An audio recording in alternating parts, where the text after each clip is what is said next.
काय चुके हो, काय चुके त्या महाराज लोकांची मला सांगा ना. जर आमच्या धर्मावर अत्याचार होत असेल, आमच्या धर्मातल्या लोकांचं धर्मांतरण केलं जात असेल, आमच्या पोरी पळवल्या जात असतील,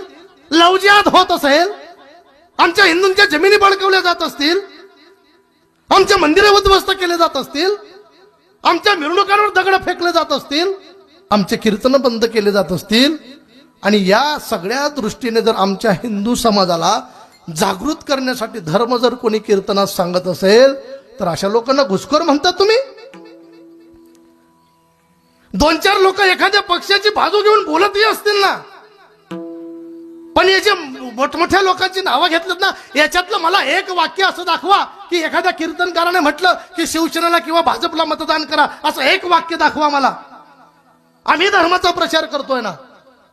पण अप्रत्यक्षरित्या जर आम्ही धर्म सांगत असू आणि जो धर्माच्या बाजूने असेल त्याला जर अप्रत्यक्षरित्या आमच्या बोलण्याचा फायदा होत असेल तर आमची चूक काय आहे.